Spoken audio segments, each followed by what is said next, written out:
financial technology phenomenon first started to evolve in the capital markets more than 40 years ago. Today, accelerated by both the electronization of trading and the subsequent thrust of financial service industry towards digitization, fintechs have experienced an exponential growth in the capital market domain. Fintech, a contraction of the word finance and technology, refers to companies that provide financial services through the engagement of technology. On the 18th of October 2016, Bank Negara Malaysia issued the Financial Technology Regulatory Sandbox Framework, which sets out the requirements for participating in the regulatory sandbox. So if you observe these 5 decades, people just use financial technology developed during this period without really thinking about it. These are not just technology, but also these are seen as disruption because these fintech companies are providing alternative financial services. Okay, so is there any indication on how much that has been invested for the development of fintech in the capital market? Okay, based on Fintech Evolving Landscape 2016 report produced by Accenture, since 2010, we are talking about 50 billion has been invested in almost 2,500 companies. And in 2015 alone, the investment grew by 75% to 22.3 billion. And these are basically covering deal flow across continental Europe and Asia Pacific. And we see 2015 is a year of successful fintech IPOs such as PayPal, Square, WorldPay, First Data, and this achieved multi-billion-dollar market cap, larger than many established financial institutions even. Yeah? And we also have seen 20 fintech unicorn, and unicorn are known as private companies with valuation above 1 billion. So there have been 20 fintech unicorns so far. And another thing interesting about the investment in capital market for fintech, we are seeing the rise of Asia Pacific. So in 2015 alone, fintech investment in Asia Pacific has more than quadrupled to 4.3 billion. And Asia Pacific now is the second biggest region for fintech investment after North America. And China has the lion's share, accounting to 45%. And India's share is about 38%. Yeah? So this is some information about the fintech investment in the capital market. On where Malaysia's fintech segment stands amongst other developing countries, Uthman noted that the country is still lagging far behind. As far as overall fintech is concerned, if we are talking about the fintech in the broad financial market, we are quite far behind, yeah, because we are talking about market like US, market like UK, even Singapore nowadays, they are well ahead of us. But there's one area where Malaysia can tap on, because Malaysia has always been known as the center for Islamic finance. So there's an opportunity for Malaysia to leverage on the stand as the center for Islamic finance to now come up with or to become a center for fintech in Islamic finance. So this is what we should aim for. We don't compete in the area where we already left too far behind, but we are competing where we have some stand in the eyes of the global world. As for 2017, Uthman said there would be a platformification trend where more partnership will be established between fintech companies and banking institutions. I am seeing the trend of platformification of banking, which kicked off in 2016. Platformification is a venture, is a partnership between fintech companies and banking. So I'm saying in 2017, there will be more partnership between fintech companies and financial institutions. That will be the trend in 2017 onward, the way I see it. Okay, so coming back to the fintech in the Islamic capital market, so perhaps you can give us some insights on the influence, especially the development, and what are the challenges? Okay, sure. As I mentioned earlier, one of the innovation in fintech innovation in the capital market is crowdfunding. So in April this year, we saw an establishment of Islamic Fintech Alliance that was launched in Kuala Lumpur in April this year by 8 different fintech companies from all over the world. They came to Malaysia, they saw the potential of Malaysia, so they formed an establishment to basically foster safety and trust by establishing and promoting shared standard for Islamic financial technology. The next will be investment account platform. So as Malaysian, I'm sure most of us would have heard about investment account platform. It is a platform that facilitates channeling of funds from investors to finance valuable ventures and projects. So IAP is backed by Islamic banking institution via the offering of Islamic account, investment account to the investors. And I'm excited to share also new boys in the club, which are Islamic robo-advisors. In September 2016, Wahid Invest Inc., which is based in USA, launched the world's first Islamic robo-advisor. Following Wahid's move, Farringdon Group, a Malaysian-based company located in Kuala Lumpur, plans to launch Asia's first Islamic robo-advisor known as Algebra. If we look at these different types of fintech companies, we can observe that fintech penetration in Islamic capital market is still considerably small. But Islamic capital market could adopt the various clusters of the capital market in general. The cluster number 1 is for the core market infrastructure. So fintech companies can tap into this core market infrastructure to come up with innovation that can transform capital market into a greater and more transparent and more efficient capital market. Second will be on the post-trade digitization, okay, where fintech can come up with innovation to maximize capital efficiency and to mitigate operational risk. The third theme will be on artificial intelligence and analytics. Islamic fintech players can offer analytical tools to answer today's and tomorrow's question. And the cluster number 4 will be on investment technology.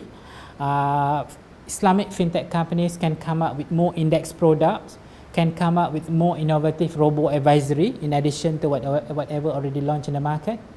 And last but not least, the fifth one would be to come up with alternative funding platform, yeah, such as the P2P, business to business, business to consumer lending platform.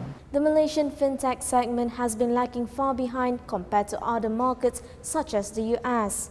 But being a country that provides Islamic finance, Malaysia has the opportunity to be at the forefront of fintech in Islamic capital market.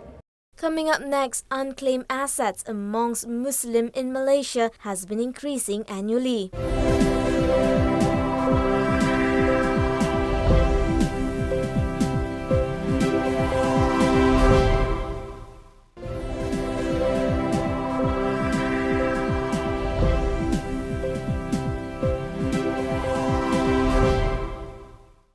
The unclaimed and frozen assets owned by Muslims in Malaysia has been rising annually.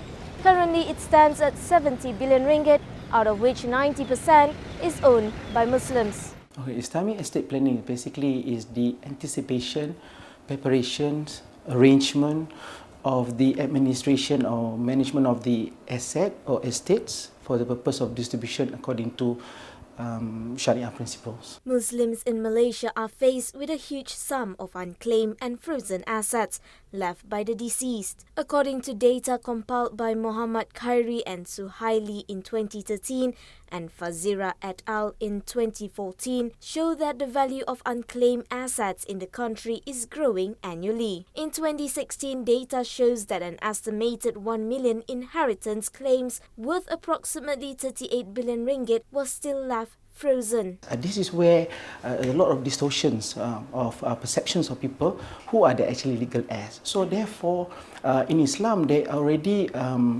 stated in Al-Quran, there is 25 people who are actually entitled for the estates.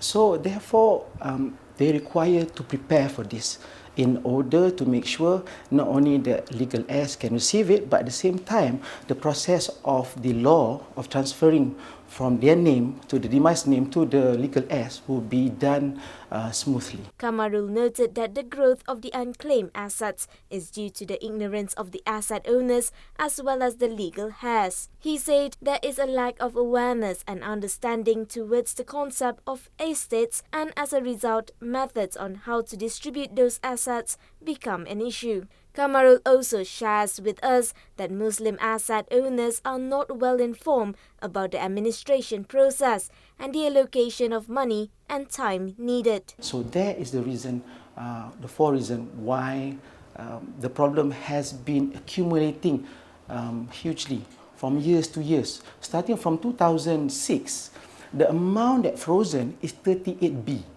I'm talking about billions. Then it went up to 42 billions. Then it went up to 52 billions in just a number of years. Then it went up to 66 billion in 2013. Now they're talking about 70B. And from the 70B, amazingly, 90% is belong to Muslim. Why is it happening? Is because number one is the clash between their perceptions and the reality. So what is the perception? Perceptions where the reality is in Islam, when a person demise, you have to accelerate three things immediately. Accelerate or expedite the burial process, pay all the debts, number two, and distribute the estate as fast as possible. But it's actually the opposite to the culture of Muslim or in specific Malays in Malaysia. Because there's a culture where, hang on a minute, you know what I mean, after the burial process, everybody, all the siblings get together. Who's going to talk about this? Because there's a perception, who's going to talk about it as if, he's greedy. You know what I mean? Can't you wait? You know, mom just passed away or dad just passed away. So with that perception, if somebody is trying to, expedite the process, what's your intention? You know what I mean? So people don't want to be labeled that way. So they end up delaying it. They end up procrastinating it. So when they procrastinate, what happens is that another person might pass away after that. So what happened in Islamic inheritance, there's a faraid law. So the portion that for example, the brother have entitled for, and when he demise, now that portion will be now inherited by his legal heirs, which is his wife, his kids, and so on. So now it becomes multiple layers, and that becomes more complicated. In order to decrease the growth of unclaimed inheritance, Kamarul noted that asset owners need to understand who their legal heirs are and to educate their family members. Other than listing down all the current assets, they would also need to plan their inheritance according to the right instruments that complies with the Sharia law. First, they need to understand who are their faraid or legal heirs. That seems to be the issue. Because they do not know who is their faraid or legal heirs. So first, if they know, then they can prepare the first five that will entitle for it. For example, the demise person is a husband of, then he has father, the father entitled for 1/6. If he has a mother, mother is equivalent to 1/6 also. Now he have a wife and the wife have kids. The wife have 12.5%, which is 1/8. So, and then the balance is to the kids, and the ratio of 2:1. Male got 2, and the ladies got 1. Now, the faraid changes the moment the structure of the family changes. For example, when he died, this husband died, the father is already died earlier. So the father does not entitle for it, for example. And he doesn't have a son. So he has a mother, he has a wife, and a daughter, for example. Now, the faraid, or the legal heirs, which will be the mother, 1/6, the wife, 1/8, because they have a daughter. The daughter have half, and there's still a balance. That balance will be entitled to all his siblings. Now, there's not the issue of the entitlement. The issue is he does not educate his family members, because when in the process of the estate administration process, all the legal heirs have the rights to it. So this is where he needs to understand and educate the wife and the kids to tell them this is also his legal heirs, and if he has certain planning So therefore, he has to plan according to the instrument that compliance to Sharia. So the next thing is they have to list all their assets. A lot of people have assets. They have a house here, a house over there, they have saving everywhere. But when he demands, the family member does not know what is his asset is. So it's very important that he listed all the asset, the current asset, and update all the documentation. And the most important is to identify what are the asset purpose is. So what is important is that knowing that, oh yeah, I also want to leave some for my mother, some for my father, but ample amount for my education of my daughter. So how do I do that? That's where he have to choose the right instrument. It's either bequest or will or hibah. If he want to be according to his formula, then he can use hibah, which is one of the instrument in Islamic estate planning. So at the end of the day, you have to take action and start planning. So what is the planning? Is to have to appoint somebody as the administrator, either your wife, your son, or whatsoever, or a third party or institution. Second is to make sure that give the proper instructions on what to do. And third is to make sure you have sufficient funds at the end. And last one is to make sure that if you want to distribute it according to your formula, not to the right formula, there is an instrument that can be used for it. Now, I just want to ask, currently from your opinion, because